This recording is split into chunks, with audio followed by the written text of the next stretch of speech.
Bismillahirrahmanirrahim. Je voulais vous remercier vivement d'avoir accepté notre invitation et évidemment de suivre ce point de presse que nous tenons régulièrement juste après la tenue du Conseil de Banque al-Maghreb qui se réunit ce matin pour la deuxième fois pour l'exercice 2024. Comme à mon habitude, je vais essayer de résumer un petit peu l'ensemble des analyses auxquelles le Conseil a procédé avant que nous passions bien sûr aux questions qui vous préoccupent à ce sujet-là. Alors, lors de cette réunion de ce matin, il a examiné et approuvé le rapport annuel de la situation économique, monétaire et financière du pays, ainsi que sur l'exhaustivité de la banque au titre de l'exercice 2023. C'est ça la période, c'est conforme au statut de Banque al-Maghreb, que Banque al-Maghreb, avant fin juin, évidemment établit ce rapport annuel que j'aurai l'honneur, le grand honneur de soumettre à Sa Majesté le Roi. Il a analysé l'évolution de la conjoncture nationale et internationale, ainsi que les projections macroéconomiques à moyen terme de Banque al-Maghreb.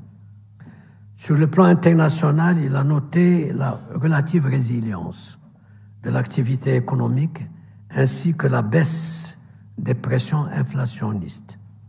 Les perspectives restent toutefois entourées d'un niveau élevé d'incertitude en lien avec la persistance des tensions géopolitiques et des conflits en Ukraine et au Moyen-Orient. Au niveau interne, les comptes nationaux annuels de 2023 publiés par le HCP indiquent un rythme relativement rapide des activités non agricoles ainsi qu'une nette amélioration de la consommation des ménages. S'agissant de l'inflation domestique, après des taux de 6,6 en 2022, 6,1 en 2023, l'inflation est revenue à des niveaux faibles ces derniers mois, tirés principalement par l'atténuation des pressions d'origine externe et la baisse des prix des produits alimentaires à prix volatiles. Elle devrait terminer l'année en cours sur un taux moyen de 1,5% et s'élever en 2025 à 2,7%. Quant à ce qui concerne l'inflation sous-jacente, elle évoluerait autour de 2,3 aussi bien en 2024 qu'en 2025. Donc, 1,5 en 2023 pour l'inflation globale, 2,7 pour l'année à venir et l'inflation sous-jacente 2,3 en ce qui concerne 2024 et 2025. Les anticipations d'inflation qui sont bien ancrées et que nous mesurons à travers, bien sûr, les enquêtes que nous menons auprès des agents financiers, montrent que les anticipations d'inflation restent bien ancrées. Ces anticipations, et mesurées par cette enquête, reviennent à 2,7 pour l'horizon de 8 trimestres et 2,8 pour l'horizon de 12 trimestres. De leur côté, les taux débiteurs des banques sont restés stables pour le deuxième trimestre consécutif. Leur augmentation cumulée entre l'amorce du resserrement monétaire en septembre 2022 et le premier trimestre 2024 se situant à 116 points de base. Il faut dire que l'ensemble des augmentations que nous avons faites depuis septembre 2022 jusqu'à mars 2024, c'est de 150 points de base. Donc, les débiteurs, cumulativement, durant cette période, n'ont atteint que 116 points de base. Sur la base de l'ensemble de ces évolutions, le Conseil a jugé que le resserrement calibré de la politique monétaire, le suivi régulier de la transmission de ces décisions, ainsi que les mesures mises en place par le gouvernement pour soutenir le pouvoir d'achat des ménages et certaines activités économiques ont permis des progrès très notables en matière de retour de l'inflation à des niveaux en ligne avec l'objectif de stabilité de prix et de préservation de la reprise post-Covid de l'activité économique. Après avoir maintenu le taux directeur inchangé pendant 4 réunions consécutives, il a décidé de réduire le taux de base de Banque al-Maghrib de 25 points de base pour le ramener de 3 à 2,75. Donc, au cours de cette réunion, la décision qui a été prise a été de réduire de 25 points de base le taux directeur. Ceci étant, comme d'habitude, le Conseil continuera de suivre de près l'évolution de la conjoncture économique et de l'inflation, aussi bien au niveau national qu'international. Maintenant, sur l'environnement international, il y a une modération de l'activité économique mondiale après une résilience notable en 2023. L'économie mondiale devrait connaître une décélération sur les horizons de prévision, mais moins rapide que prévu en mars dernier. Elle devrait croître de 2,8% en 2024, de 7,7% en 2025, après 3,2% en 2023. Bien, il y a les chiffres que vous avez en face de vous et qu'on vous distribuera tout à l'heure en ce qui concerne ma déclaration. Aussi bien, nous vous donnons les chiffres aussi bien aux États-Unis, dans la zone euro, que pour l'économie chinoise, indienne et Russie, c'est-à-dire les pays les plus développés, mais également les pays émergents. En ce qui concerne la situation du marché du travail dans les économies avancées, la situation reste toujours favorable.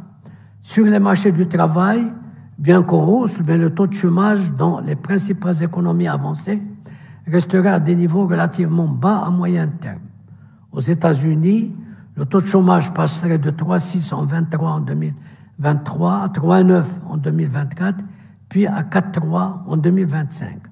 Dans la zone euro, il resterait quasi stable autour de 6,6, aussi bien en 2024 qu'en 2025. Bien sûr, entre les différents pays de la zone, comme vous le voyez sur le tableau, il y a des différences sensibles. Comme vous voyez, le chiffre le plus bas, c'est toujours l'Allemagne, qui tourne autour de 3,1 en 2023, 3,2 en avril 2024, et qui terminerait les prévisions à 3,3 et 3,1 pour 2024-2025. Le chiffre le plus haut reste bien sûr celui de l'Espagne. L'Espagne a fait toujours un taux de 12 et 2 en 2023. La prévision pour 2024 serait de 11,6 et en 2025 de 11,3. En ce qui concerne les prix du pétrole et les prix des denrées hors pétrole, soutenus par l'accroissement de la demande mondiale et la prolongation des réductions de production de l'OPEP, le cours du pétrole devrait s'inscrire en légère hausse, passant de 82,2 $ le baril en moyenne en 2023 à 84,7 en 2024, puis à 86 en 2025. Pour ce qui est du cours des dérivés de phosphate d'origine marocaine, prévoit des reculs de 591 $ la tonne en 2023 à 564 en 2024 pour le DAP et de 449 $ la tonne à 421 $ la tonne pour le TSP. En 2025, cette tendance s'inverserait avec des prix prévus en augmentation à 592 pour le DAP et 478 pour le TSP. Quant au phosphate brut d'origine marocaine, c'est-à-dire la roche, la baisse des prix devrait se poursuivre, revenant de 271 $ la tonne en 2023 à 230 $ en 2024, puis à 212 $ en 2025. Concernant les cours des denrées alimentaires, après la contraction de 13,7% observée en 2023, l'indice de la FAO diminuerait de 4,6 en 2024 avant de marquer une progression de 4,3 en 2025.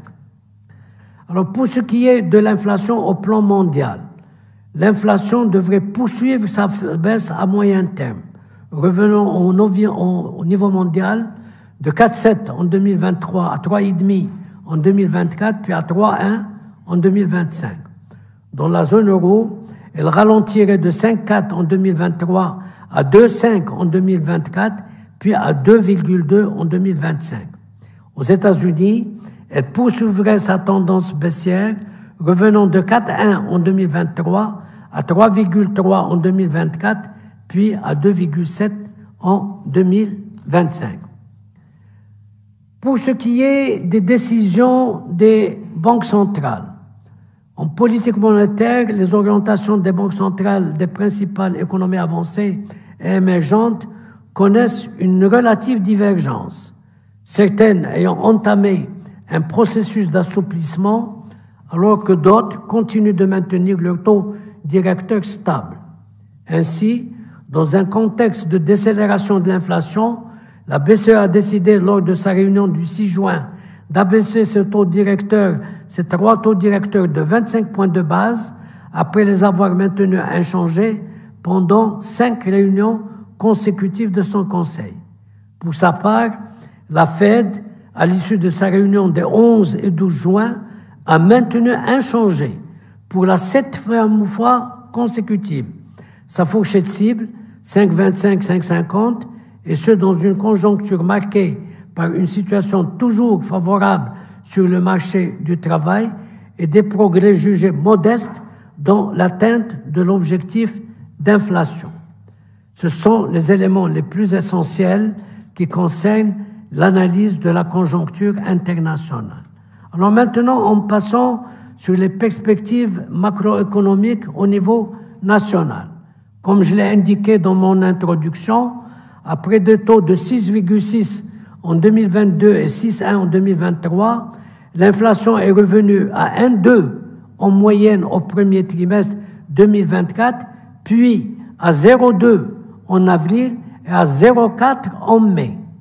Ce ralentissement est attribuable principalement à l'accentuation de la baisse des prix des produits alimentaires à prix volatiles, à moins 7,6% en moyenne en avril et mai, après moins 1,2 au premier trimestre, ainsi qu'à la décélération de l'inflation sous-jacente de 2,2 à 2%. À l'opposé, et en lien avec le démarrage de la décompensation du gaz butane à partir du 20 mai. Si vous vous rappelez, le 20 mai, il y a eu l'augmentation des 10 dirhams qui a été programmée. Les tarifs réglementés se sont accrus de 0,5 en comparaison annuelle au lieu d'une stagnation au premier trimestre de 2024, tandis que les prix des carburants et lubrifiants ont augmenté de 6,6 contre un repli de 1,1. Comme je l'ai indiqué aussi, les anticipations d'inflation à travers l'enquête trimestrielle de Banque al-Maghrib auprès des experts du secteur financier ont enregistré un repli significatif au deuxième trimestre, puisqu'on revient, comme je l'ai indiqué, de 7 sur l'horizon de 8 trimestres et de 8 sur l'horizon de 12 trimestres. Tenant compte des réalisations et de la reprise du processus de décompensation, l'inflation devrait terminer l'année sur un taux de 1,5 et s'élever à 2,7 en 2025. Donc 1,5 en 2024, 2,7 en 2025. Et sa composante sous-jacente, qui est traduit bien sûr la tendance fondamentale des prix, elle évoluerait à des prix et niveaux modérés de 2,3 cette année et en 2025. Donc, ce sont les prix des produits alimentaires. Ils devaient enregistrer un léger repli de 1,2 en 2024 après une hausse de 18,8 en 2023. C'est pour cela que nous avons eu une inflation de 6,1 en 2023 et qu'on prévoit en 2022 et qu'on prévoit en 2023, je m'excuse, donc une inflation de 6,1 en 2023 et 1,5 en 2024. Les prix des carburants, eux aussi, vont connaître une baisse de 0,3 en 2024 et s'accroîtraient de 1,7 en 2025. Et le tarif réglementé afficherait une croissance de 1,9 en 2024 contre 0,8 en 2023, avant de marquer une augmentation de 4,6 en 2025. C'est là où vous voyez la deuxième augmentation des 10 dirhams sur le produit de gaz butane qui va intervenir début d'année 2025. En ce qui concerne la croissance économique nationale, les chiffres sont quand même relativement meilleurs que ce que nous avions prévu en mars. Les comptes nationaux publiés par le HCP font ressortir une accélération de la croissance économique de 1,5 en 2022 à 3,4 en 2023, qui est le résultat d'une amélioration de 3,5 à près de 4 de la valeur ajoutée non agricole et d'un léger redressement de 1,4 après une contraction de 11,3 de la valeur ajoutée agricole. À moyen terme, les activités non agricoles devraient se raffermir à un rythme de 3,8 en 2024 et de 4,1 en 2025. Ça fait longtemps qu'on n'a pas vu le secteur non agricole progresser de cette manière. On tournait toujours autour de 3, un petit peu plus que 3, mais maintenant, ces activités non agricoles vont se raffermir à un rythme de 3,8 en 2024 et 4,1 en 2025. Eh bien, cela est surtout dû à la faveur des différents chantiers lancés et programmés, de la poursuite de la dynamique des activités liées au tourisme, de la consolidation de la consommation des ménages, en relation bien sûr avec à la fois le repli de l'inflation d'un côté et les revalorisations salariales que vous avez suivies de près, que ce soit depuis, pour ce qui est du secteur de la santé, le secteur de l'éducation nationale, mais aussi le secteur de la fonction publique. En revanche, la valeur agricole va reculer cette année de 6,9% parce qu'elle tient compte d'une récolte estimée par le département de l'agriculture à 31,2 millions de quintaux, avant de rebondir de 8,6 en 2025 sous l'hypothèse d'un retour à une récolte céréalière moyenne de 55 millions de quintaux. Maintenant, nous faisons la moyenne des 5 dernières années pour savoir, parce que 2025 on n'y est pas, nous devons avoir une hypothèse de travail. Et sur l'hypothèse de travail en ce qui concerne la récolte, nous prenons la moyenne des 5 dernières années qui se situe maintenant à 55 millions de quintaux. Au total, la croissance de l'économie nationale devrait revenir à 2,8 en 2024 et atteindre 4,5 en 2025. Donc vous voyez la nette amélioration sur le plan de la croissance. En ce qui concerne le marché du travail, l'économie nationale a accusé entre le premier trimestre 2024 et le même trimestre un an auparavant une perte de 80 000 emplois. À l'exception de l'agriculture, qui a affiché une perte de 206 000 postes, les autres secteurs ont connu des augmentations, atteignant 63 000 dans les services, 34 000 dans les industries, y compris l'artisanat, et 25 000 dans le BTP. Tenant compte d'une entrée nette de 16 000 demandeurs d'emploi, le taux d'activité est revenu encore de 43,1 à 42,6 au niveau national. Et le taux de chômage est passé de 12,9% à 13,7% au niveau national, de 17,1 à 17,6 en milieu urbain et de 5,7 à 6,8 en zone rurale. Donc nous avons toujours cette baisse de l'activité, du taux d'activité, mais les autres secteurs qui ont produit des emplois, malheureusement, n'ont pas compensé ce qui a été perdu dans le secteur agricole. En ce qui concerne les échanges extérieurs, tenant compte des nouvelles hypothèses relatives à l'environnement international et l'actualisation des prévisions macroéconomiques, mais aussi les réalisations à fin avril 2024, le déficit du compte courant devrait passer de 0,6 du PIB en 2023 à 1,7 en 2024 et à 2,7% en 2025.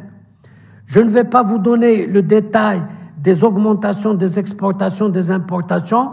Sur les exportations, ce qui tire les exportations, c'est toujours les ventes du secteur automobile, les phosphates et dérivés. Je donne un chiffre qui est très parlant. Pour nous, les chiffres d'exportation du secteur automobile en 2025 atteindraient 185 milliards de dirhams et les phosphates atteindraient en 2025 88 milliards de dirhams. Et en ce qui concerne les importations, eh bien, elles augmenteraient de 6,1 en 2024, puis de 9,7 en lien en particulier avec les acquisitions de biens d'équipement et de consommation, mais il y aura un allègement de la facture énergétique suivi d'un alourdissement en 2025 à 125 milliards de dirhams. Donc vous voyez que les deux mamelles en ce qui concerne les importations, c'est l'automobile, les phosphates. Les importations avec l'effort d'investissement que le pays est en train de monter et surtout avec les nouvelles hypothèses de la croissance, nous voyons que les importations aussi augmentent en 2024 et surtout en 2025. Pour ce qui est des recettes de voyage, qui est là aussi une rubrique très importante, on va se situer à des accroissements annuels de 5,8 pour nous situer à 117 milliards en 2025, après 110 milliards en 2024. De même manière, en ce qui concerne le transfert des MRE, nous avons 117 milliards en 2025 et nous passons à 2000. Nous arrivons à 117 milliards en 2024, à 123 milliards en 2025. Donc les MRE continuent leur évolution positive et à chaque fois on croit que c'est le pic historique, mais non, 2025 là aussi va aussi avoir un pic très intéressant pour arriver à 123 milliards en ce qui concerne les MRE. Pour ce qui est des recettes d'IDE, eh bien, après le chiffre faible qu'on a enregistré en 2023, et qui est l'équivalent de 2,4% du PIB, eh bien, elles augmenteraient à près de 3,1% du PIB en 2024 et 2025, qui est un petit peu la tendance historique à laquelle on assiste en ce qui concerne les investissements directs extérieurs. Maintenant, sur la base des financements extérieurs qui sont prévus par le Trésor, les avoirs officiels de réserve continueraient de se renforcer pour atteindre 382 milliards de dirhams à fin 2024 et 395 milliards à fin de 2025, ce qui représente la couverture de 5 mois et demi d'importation de biens et services. En ce qui concerne le taux de change, vous voyez que le taux de change va aussi enregistrer une appréciation plus marquée que ce qui va être en 2024, c'est-à-dire 0,5 en 2024, 0,2 en 2025, donc moins marqué, c'est le 0,8 qui était le plus marqué en 2023. Donc nous revenons de 0,8 d'appréciation de 2023 à 0,5 en 2024 et à 0,2 en 2025 comme appréciation. Cela, c'est la conséquence de l'évolution du taux de change effectif nominal, mais aussi en ce qui concerne l'inflation du Maroc, qui est moins importante que l'inflation chez les partenaires, puisque vous voyez qu'en 2024, nous faisons 1,5 au lieu de 3, et puis en 2025, nous faisons 2,7 à peu près équivalent en ce qui concerne l'inflation des parties partenantes.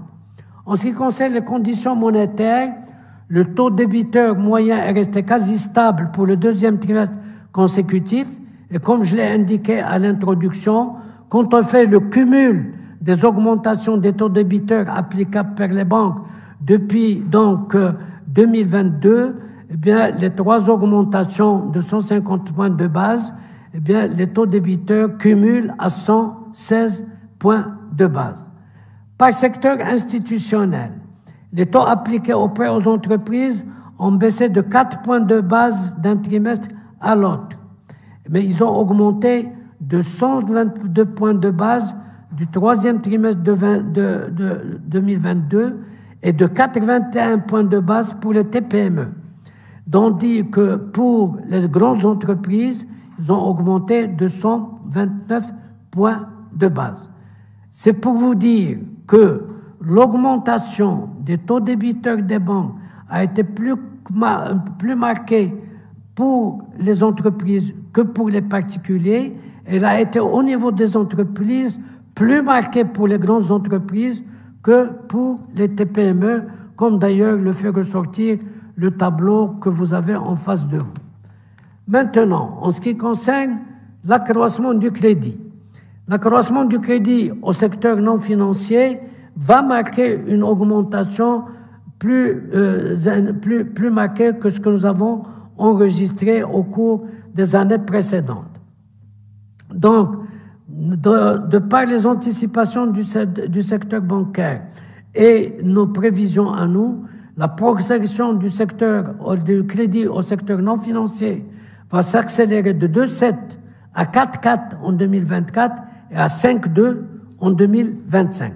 Cela, bien sûr, reflète l'évolution de la conjoncture économique et de la croissance économique dans sa globalité, mais aussi et surtout l'augmentation très intéressante du secteur non agricole.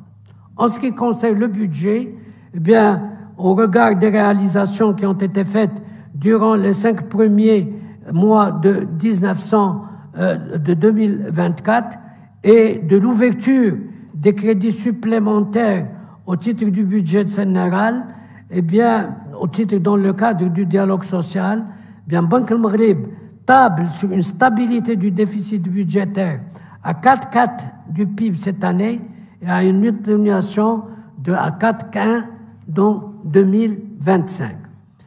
Donc, c'est ce que j'ai indiqué, que sur le plan budgétaire et des finances publiques, nos prévisions internes marquent sur le plan des finances publiques le maintien de la soutenabilité du déficit.